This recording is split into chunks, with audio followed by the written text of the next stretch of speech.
Zama ya maimam na tabania mava Kenya, the Council of Imam and Preachers of Kenya ni ya kulia muika mwanga maandamano kunenga mwanya wa unena ni ya kuendea mwandiki mkwata ni dhia wanza Muhammad Halifa siaka na sumwa itatu mbetu nde ya Kenya ne kunekite munone maandamano ikulia muika manengane mawendi mo kwe musumbe William Ruto nondo maandamano mo ni malikililo ni mangendili Angelina Museno kutueleze.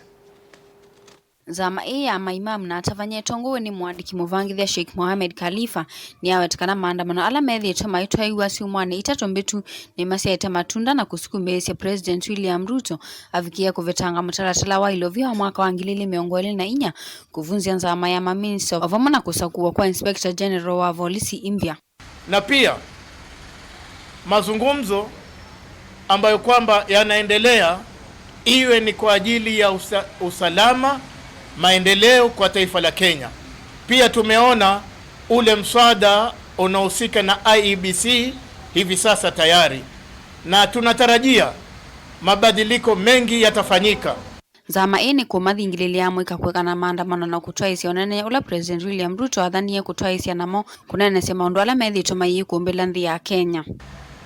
Kwa kuwa wakora wamekuwa wamevamia haya maandamano, twaomba Gen Z wakiweza kusimamisha itakuwa jambo la busara, na kama wataendelea na maandamano ihakikishwe hakuna mambo ya uhalifu wowote ambao kwamba utatokea ambao kwamba utaleta madhara kwa Wakenya. Hii maandamano imeleta madhara mingi sana, imeharibu mali za watu, umeona magari imechomwa, umeona biashara imefungwa, watoto wa shule takriban wiki mzima hawakusoma, wazazi na watoto wao roho mkononi. Hii yote imesababishwa na ile fujo na ghasia ambayo ulimwengu mzima hivi sasa inazungumzia kinyume ambayo tulivyozoea. Kenya ni nchi za amani. Tongo isi akendeni ni kuetakana ethwa no muvaka mwika ama sioke maandamano kwe une ni mailete ithwa mamoguo vala mama kule maofisa ma polisi kwithwa memetho na nzangilile tithitwe ilikilila maandamano na kwananga mali ya enendi. Tunaomba amani katika taifa la Kenya. Hata kukifanywa maandamano usipatikane uharibifu aina yoyote, na watu waweze kufanya shughuli zao kawaida, na jambo hili liungwe mkono na Wakenya wote la amani.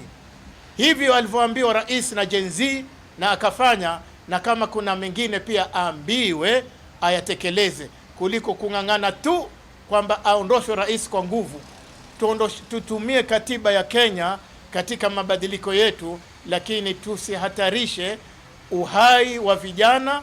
Hawa vijana si viongozi wa kesho, ni viongozi wa leo. Yoyote above the 18 ni kiongozi wa leo. Mwito wetu kwa hawa vijana na wale ambao wako nyuma yao, hata wawe nani, waacheni kuvuruga nchi yetu. Nchi ikiharibika, nchi ikiwa imechomeka, nchi ikiwa imekuwa na fujo na balaa, hakuna atakayepata nafuu. Kwa hivyo mwito wetu, kila mtu, kila kiongozi aweke chini silaha yake, apewe nafasi mazungumzo.